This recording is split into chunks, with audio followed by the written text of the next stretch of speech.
함께 할 말씀은 시편입니다.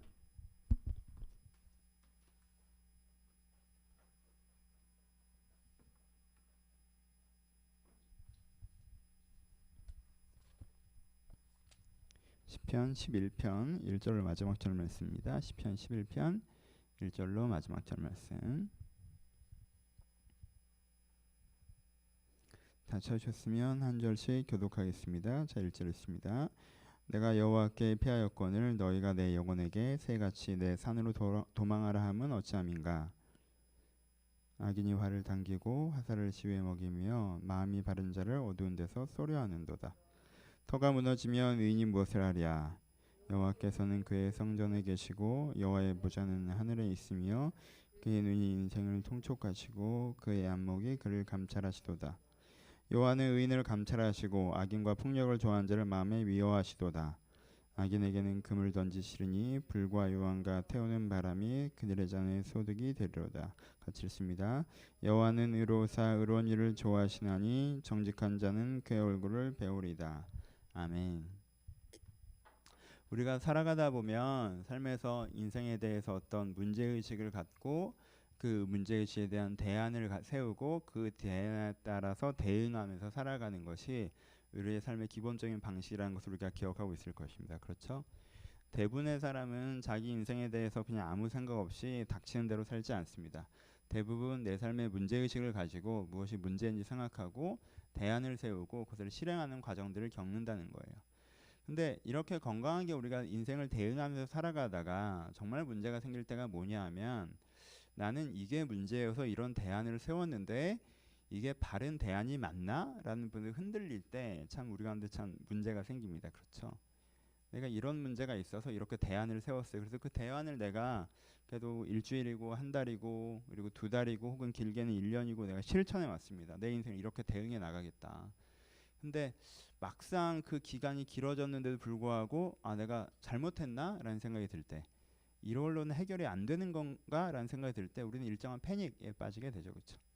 아무 생각 없이 살다가 패닉에 빠지는 경우는 많지 않아요. 대부분은 그때는 내가 그 문제에 대해서 이렇게 판단했고 그래서 이런 대안을 세웠기 때문에 이렇게 하면 이렇게 되겠지라고 생각을 하고 있다가 그 틀이 흔들려 버릴 때 사람이 패닉에 빠지는 거예요. 그렇죠?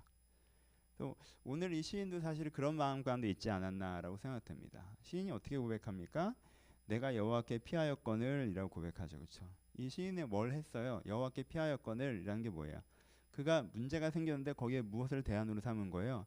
하나님을 대안으로 삼은 거죠. 하나님께 피했다는 거예요. 문제가 생겼는데 내가 이것을 하나님으로 말미암아 해결해 보자라고 했던 것 같아요. 근데 사람들이 뭐라고 얘기합니까?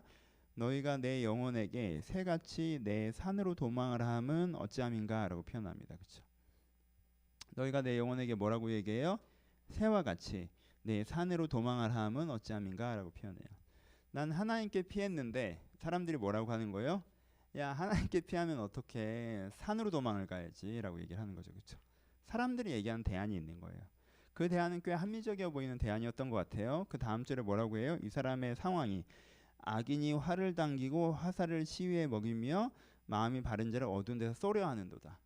그러니까 이 사람이 자기 상황을 그리고 그 주변 사람이 이 사람의 상황을 어떻게 표현하는 거예요? 이 사람은 새 같아요. 새. 그렇죠? 새처럼 연약하고 나약한 상황이에요. 그리고 이 사람의 상황은 어때요? 화살을 쭉 당긴 악인이 사냥꾼이 화살을 당기고 쏘는 것 같은 것처럼 나를 향해서 명확하게 공격하는 사냥꾼이 있는 것 같은 게 이 사람의 문제라는 거예요. 그렇죠? 본인은 능력이 없어서 새 같아요. 이 사람을 공격하고 있는 사람들은 사냥꾼 같아요. 그렇죠? 이 사람의 환경이죠. 그럼 어디로 도망가야 돼요? 새가 어디로 도망가야 됩니까? 산으로 도망가야죠. 이게 합리적이잖아요. 그렇죠? 연결 그림이 되는 거예요, 지금. 이렇게 그래서 사람들 얘기가 꽤 혹한 상황인 거예요, 되게. 사람들의 얘기가 봐. 너를 공격하는 사람들은 사냥꾼 같아, 사냥꾼 같지 않아. 사냥꾼 같이. 사냥꾼 같아. 너는 새 같아, 새 같지 않아. 새 같지. 새 같아. 그럼 네가 하나님한테 도망가야 돼. 산으로 도망가야 돼. 새는 어떻게? 사냥꾼이 새를 잡으려고 할 때 새가 사냥꾼을 공격해서 뭘 합니까? 아니죠. 그렇죠? 새가 사냥꾼을 피할 수 있는 유일한 방법은 뭐예요? 숲을 사이로 숨는 것밖에 없어요. 다른 방법이 없어요. 시야가 가려지는 거 외에는 방법이 없단 말이에요. 그러니까 어디로 들어가야 돼요? 산으로 들어가야 되죠. 그렇죠? 그렇죠? 근데 이 사람은 산으로 안 들어가고 하나님께 피했어요. 그렇죠? 그건 사람들 보기에 큰일 났고, 그리고 사람들 보기에 되게 큰일 났고, 야 너 그러면 안 돼, 너 그러면 안 돼라는 하는 말에 이 사람도 조금은 흔들리는 것 같죠. 그래서 그렇게 흔들리니까 마음을 다잡으면서 하는 고백이 시편 11편의 고백인 거예요. 그렇죠? 이럴 때가 있죠. 내가 뭔가 인생에 대해서 이런 문제가 있는데 내가 하나님으로 대응하자. 하나님으로 대응하자는 게 뭐 하나님이 알아서 해주시겠지 이게 아니라고 건 알고 있죠. 여호와는 의로우사 의로운 일을 좋아하시나니라고 표현하고 있어요. 그렇죠? 그러니까 어떻게 하겠다는 거예요. 이 사람이 이 상황에서 세속적으로 생각하면 내가 저 사람들한테 맞춰야 되고, 세속적으로 생각하면 불의한 방법을 따라가야 되고, 세속적으로 생각하면 내가 대충 이렇게 해야 되는 게 맞는데, 그래야지 이게 피해지는 게 맞는데, 그러면 이게 의롭지가 않아. 하나님은 의로운 걸 좋아하시잖아. 그럼 나는 하나님을 믿고 여기서는 내가 의로운 방법으로 하자, 맞는 방법으로 하자, 바른 방법으로 하자. 이게 이 사람이 어떻게 한 거예요? 하나님께 피하는 거라고 표현을 하는 거예요. 그렇죠? 그렇죠? 오해하지 마세요. 뭐 전통적인 문법에서 오해하시는 분들은 여러분 뭐 다른 거 다 헛되고 하나님께 11조 많이 내면 나중에 하나님께 갚아주시고, 하나님께 뭐 40일 기도하면 하나님께 결혼시켜주시고, 그럼 우리가 이미 다 안 된다는 거 경험했잖아요. 그렇죠? 그렇게 잘 안 돼요. 여러분들이 그렇게 경험할 수 있으면 제가 매일 40일 기도를 할게요. 매일. 그럼 1년에 8명은 씨 보낼 수 있잖아. 그렇잖아요? 제가 그렇게 하고 싶어. 난 되기만 하면. 그렇게 하는 게 안 된 우리의 경우에 그 얘기를 하는 게 아니라, 그렇죠? 그 얘기를 하는 게 아니라 정말 어떻게 한다는 거예요? 내가 하나님의 방법, 다른 편으로 의롭게 하는 것으로 말미암아 하나님께 피하려고 하는 거예요. 근데 그렇게 했는데 일이 확 잘 되진 않았던 것 같아요. 그렇죠? 그러니까 사람들이 뭐라고 하면 너 그러다 큰일 나 이렇게 얘기하는 거죠. 그렇죠? 그러니까 이 사람 마음에 무슨 생각이 들어요? 이러다 큰일 날 것 같다는 생각이 들죠. 그래서 아니야 하나님께서 해주실 거야 이러고 있는 거예요. 아래 편에 보면 뭐라고 표현됩니까? 3절에 전 이 부분이 되게 멋있어요. 여러분 전 3절을 좋아하는데요. 터가 무너지면 의인이 무엇을 하랴? 여러분 터가 무너지면 의인이 무엇을 해야 됩니까? 여러분 터가 무너진다는 게 뭐예요?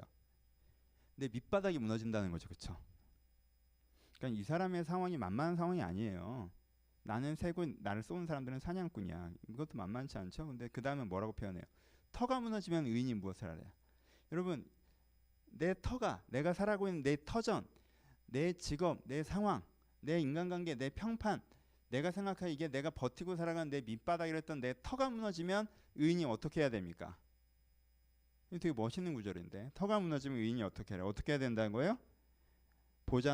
여호와의 보좌는 하늘에 있으며 라고 표현해요. 여러분 터가 무너지면 의인이 어떻게 된다고 얘기해요? 대답이 하늘을 봐야 된다고 얘기해요. 시편에서는. 여러분 터가 무너지면 사람들이 어떻게 합니까? 여러분 지진이 났어요. 이게 무너져요. 그러면 어떻게 해요? 여러분들은 그나마 평평한 대로 점프 해야 될 거 아니에요. 그렇죠? 내가 이 상황에서 그나마 최선인 곳을 찾아다녀야 될 거 아니에요. 그렇죠? 내가 산으로 피해야 될 거 아니에요. 사람들은 상황이 어려워지면 무의식 중에 기계적으로 내가 생각하는 최선의 대안으로 움직이죠. 근데 의인은 어떡합니까? 터가 무너지면 하늘을 쳐다봅니다. 여러분 이게 되게 말이 안 되는 그림이라는 걸 이해하셔야 돼요. 여러분 사냥꾼이 왔는데 새가 산으로 도망가는 게 맞잖아요. 괜찮아요. 사냥꾼이 왔는데 새가 산으로 안 도망가는 게 더 이상한 거예요. 여러분 터가 무너졌으면 여러분 발밑이 무너지면 발밑을 볼 거예요. 하늘을 볼 거예요. 발밑이 무너지면 발밑을 보잖아요. 괜찮아요. 근데 뭐라고 표현해요? 되게 역설적으로 표현하죠. 터가 무너지는데 의인은 하늘을 본다고 표현을 해요. 그러면 터가 무너지면 의인은 하늘을 봐야 됩니다. 무슨 소리예요? 지금 이게 다? 아까 했던 같은 얘기예요. 내 인생에 문제가 생겼을 때 내가 평범할 때는 주님의 방법으로 인생을 살아가는 것처럼 하다가 막상 내가 하나님의 방법대로 살아가는 것처럼 하다가 그래서 문제가 생기면 그때는 인간적인 방법을 꺼내드는 것이 아니라, 내가 웬만큼 상황이 돌아갈 때는 하나님의 뜻대로 사는 것처럼 하다가 이대로 하다가는 문제가 심각해질 것 같은데 라고 하면 그때는 세상 방법 꺼내드는 게 아니라, 그때는 산으로 도망가고 그때는 땅을 쳐다보는 게 아니라, 내가 그때라도 혹은 그때 더욱더 하나님께서는 이 상황에서 이 위기에서 내가 어떻게 대응하기를 바라실 것이냐. 하나님께서는 이 순간 어떤 방식으로 내가 대응하기를 바라시느냐라고 그 순간 하늘을 바라봐야 된다라고 그 순간 하나님께로 도망가야 된다라고 얘기합니다. 왜요? 하나님께서는 어떻게 하세요? 왜요? 하나님께서는 의인을 감찰하고 계시니까. 하나님은 악인을 미워하고 계시니까. 하나님께서는 의로우사 의로운 일을 기뻐하시니까. 그렇죠? 그래서 하나님께서 그런 분이시기 때문에 결국엔 반드시 그런 사람을 통해서 일하실 것이니까 그 하나님을 믿는 것이 필요합니다. 그렇죠? 결론부로 갑시다. 세 가지. 첫 번째, 여러분 마태복음에 이런 표현이 있죠. 한 사람 모래 위에 집을 짓고 한 사람 반석 위에 집을 지었어요. 그 구절이 꼭 이 구절에 해당되는 건 아니지만 그림만 좀 차용해 봅시다. 여러분 평소에는 두 집이 다 그럴듯해 보여요? 그럴듯해 보이지 않아요? 그럴듯해 보이죠? 그렇죠? 근데 위기가 되면 비가 오고 창수가 내고 바람이 나면 그땐 모래 위에 지은 집은 쓸려가고 반석 위에 지은 집은 그대로 있죠. 그럼 비가 오고 창수가 나고 바람이 불기 전까지는 그 두 집의 차이를 느낄 수 있어요? 없어요? 없어요. 우리가 신앙생활을 해나가면서 위기가 없을 때, 신앙생활을 해나가면서 위기가 없을 때 이 사람이 신앙생활을 그것도 뭐 잘하고 있는 거지만 그러면요 이 사람이 진짜 하나님에게 의존된 사람인지 아닌지 구별을 할 수가 없어요. 근데 이 사람이 무슨 문제가 생겼을 때 그가 하나님으로 살아갔던 기조를 철회하느냐, 면 그때 더욱더 하나님께서 이 상황에서는 어떻게 하실 것을 믿고 찾느냐라는 지점이 되게 갈라진다는 거예요. 그러니까 여러분 터가 무너지면 꼭 하늘을 보십시오. 아래를 쳐다보지 말고. 상황이 안 좋아질 때 상황 논리로 빠지는 사람은 하나님 방법으로 그걸 풀 수가 없어요. 당연하지 않아요? 상황이 좋을 때는 하나님 그러면서 웬만큼 좋은 상황 하나님 이렇게 해주셨나 보다, 좀 안 좋은 상황은 하나님께서 도와주겠지라고 하다가 막상 상황이 어려워지면 상황 논리 속에 갇히시면 안 돼요. 상황이 정말 어려워졌을 때야말로 그럼 하나님께서 이때 내가 어떻게 하기를 바라시느냐라고 찾아야 하는 때라는 것입니다. 그래서 이 시는 뭐 강의적으로 시 분류를 하면 교훈시에 해당돼요. 교훈시는 뭐예요? 내 환경이 내 믿음과 괴리될 때 어떻게 해야 됩니까? 그래서 하나님은 이러하시다라는 팩트를 붙잡는 믿음이 필요하다고 했죠. 그렇죠? 그것이 교훈이에요. 교훈은 그냥 듣기 좋은 얘기 나열해 놓은 게 저 말 맞지 이런 게 아니라 진정한 교훈은 내 환경이 내 신앙과 괴리될 때 그래도 이게 맞아라고 내가 딱 붙잡는 정의 명제가 교훈이에요. 그렇죠? 근데 이 교훈시예요. 그래서 내 상황은 내 터전이 무너져 내리는데 하나님은 의로우사 의로운 일을 기뻐하신다는 걸 딱 붙잡으라는 거예요. 하나님이 안 보이는지, 하나님이 안 보이는데 불구하고 내 상황이 하나님이 안 계시는 것처럼 보일 때도 불구하고 그걸 붙잡을 때 어떻게 한다는 겁니까? 하나님의 일들이 그 사람의 삶 가운데 드러난다라고 오늘의 시편 우리 가운데 이야기해주고 있습니다.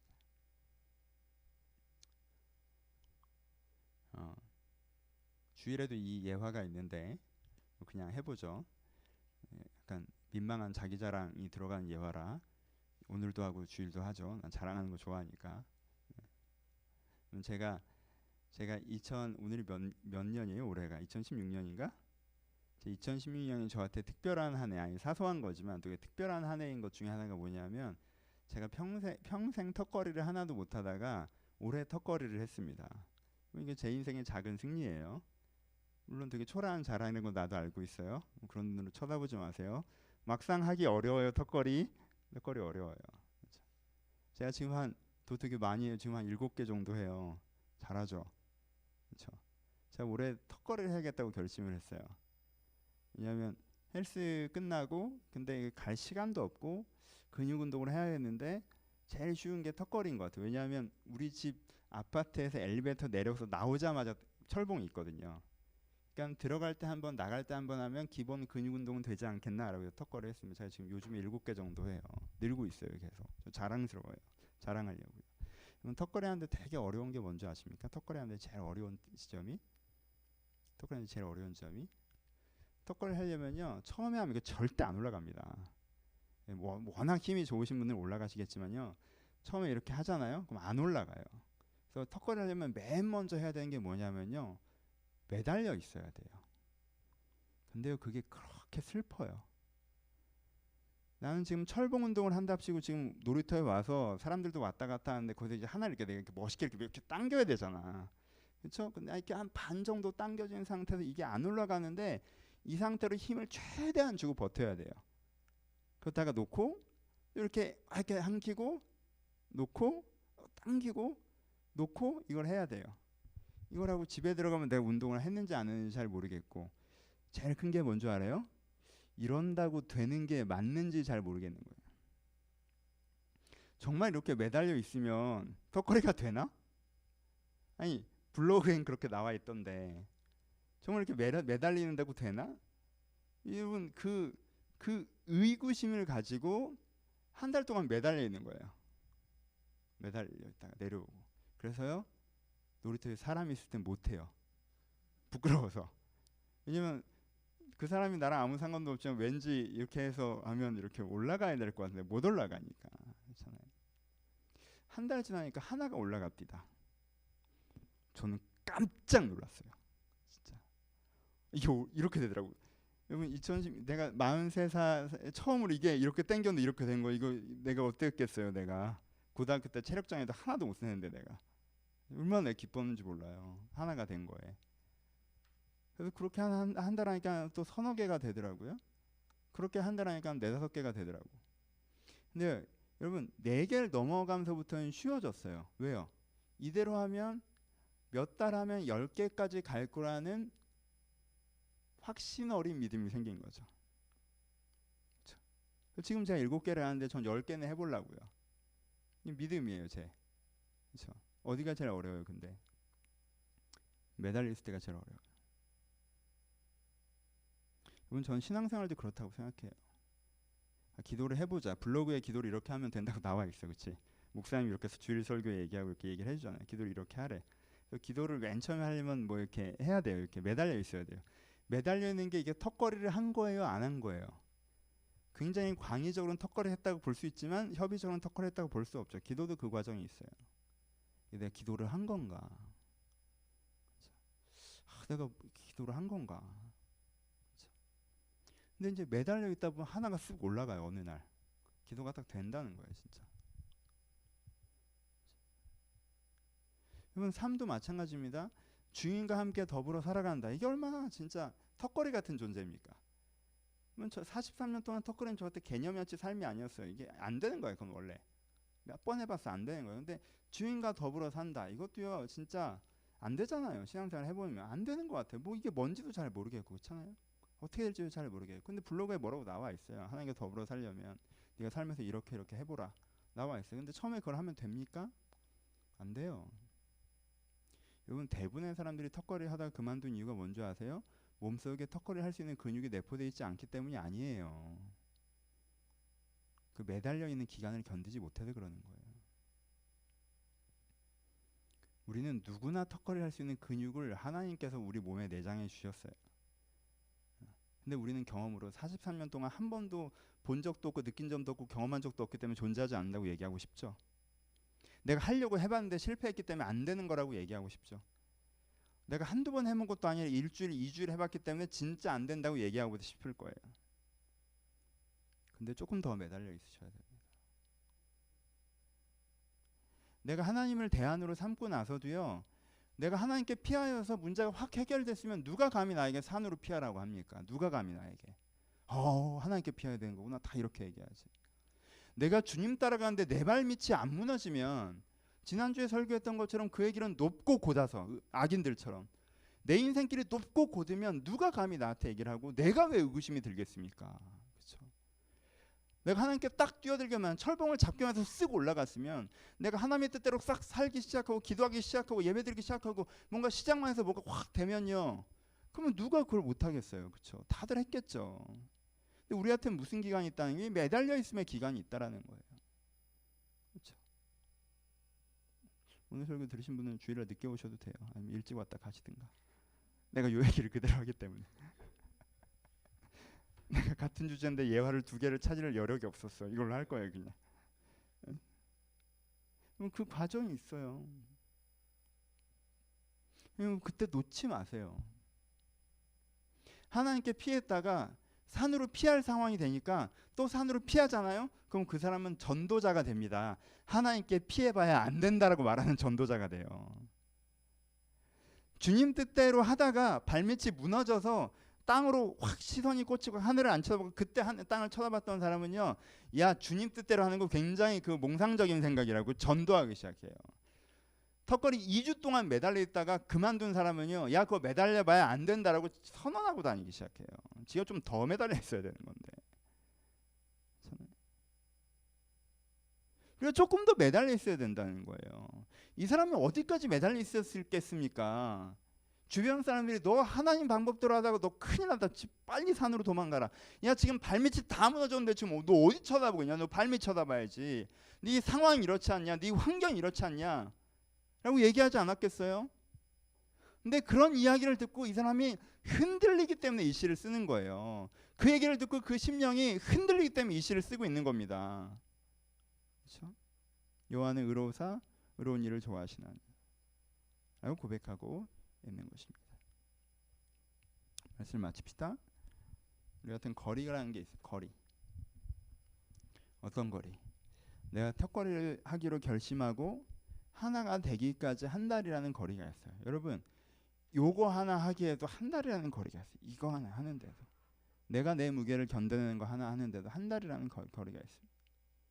근데 내가 내 영혼을 견뎌내기까지, 내가 내 환경을 견뎌내기까지, 내가 하나님께 매어 달려서 내 삶을 감당하기까지, 내가 하나님께 매어 달려서 내 영혼을 끌어올리기까지, 거기에 왜 거리가 없겠습니까?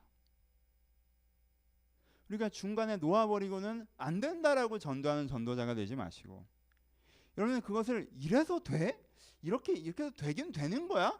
하는 그 끝없는 우구심과 싸우시면서, 왜? 성경 말씀을 믿고, 하나님은 살아계시고 의로우사 의로운 일을 좋아하신다고 하셨으니까, 하나님은 여호와께 피하는 자에게 안전지대가 되신다고 하셨으니까, 하나님께는 그를 경외한 자와 함께 하신다고 하셨으니까, 하나님은 악인을 싫어한다고 하셨으니까, 하나님은 악한 자 악을 멸하실 것이라고 하셨으니까, 의인에게 멸관을 주신다고 하셨으니까, 하나님을 사랑하는 자를 그도 사랑하신다고 하셨으니까, 그 블로그를 믿어보고 내가 매어 달려보는 것이 필요하다는 거예요. 그러면 여러분들이 여전히 함께 해주시는 그분과 온전히 만나게 되어서 이게 된다라고 전도하고 다니는 전도자로 서실 수가 있으실 것입니다. 오늘 행여나 여러분들의 삶의 여정에서 하나님의 방법대로 하다가 이게 안 되는구나, 세상이 험하구나 라는 생각에 흔들리셨던 분들이 있다면, 다시 그 부분에서 주님 제가 어찌하오리까 라고 묻는 여러분들이 되셨으면 좋겠습니다. 그럼 여러분들의 신앙의 영역에서 내가 하나님께 기도도 해보고 찾아도 봤는데 뭔가 내가 생각한 만큼 영적 성장이 있지 않은 것 같아서 내가 놓아버렸던 부분들이 있다면 다시 매어 달리기 시작하셨으면 좋겠습니다. 그 기간이 우리 생각처럼 길지만 길지 않을 것이고, 주님의 때가 곧 온다고 하셨으니 하나님께 분명 여러분들의 삶 가운데, 여러분 영혼 가운데 일하실 것입니다.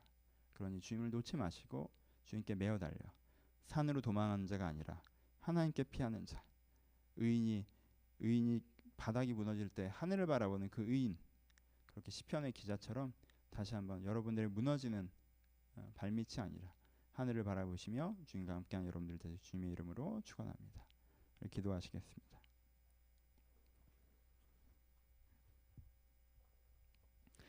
말씀드렸던 것처럼 두 가지로 한번 생각해 보셨으면 좋겠어요. 하나는 여러분들의 신앙적인 부분에서 하나님을 좀 찾으셨다가, 하나님과 좀 함께하고 싶으셨다가 그것이 잘 되지 않아서 좀 놓으셨던 부분들이 있으십니까? 전 여러분들이 다시 잡으셨으면 좋겠습니다. 하나님, 제가 주님 앞에 깊어지고 싶습니다. 성경에 말씀하셨던 것처럼 제 삶을 변화시키시길 바랍니다. 하나님께 내 인생 가운데 일하시길 소원합니다. 여러분들의 환경에서 하나님의 인도하심을 구하시고, 여러분들 상황에서 하나님의 도우심을 구하시다가 하나님이 안 도와주시나, 안 인도해 주시나 이런 생각 드시는 분들 있습니까? 여러분들이 다시 붙잡으셨으면 좋겠어요. 하나님, 내가 너무 쉽게 포기한 건 아닌지 생각됩니다. 내가 산으로 피했던 건 아닌지 생각됩니다. 내가 이제 다시 죽게 피하고자 하오니 내 환경에서 내 삶에서 내가 어떻게 될지 주님께서 가르쳐 주시옵소서. 들은 말씀 생각하시면서 여러분들이 하나님을 다시 한번 붙잡는 심정으로 여러분들의 영혼과 여러분들의 삶에서 하나님 붙잡기로 결정하시면서 함께 기도하시길 소원합니다. 기도하겠습니다. 하나님 아버지.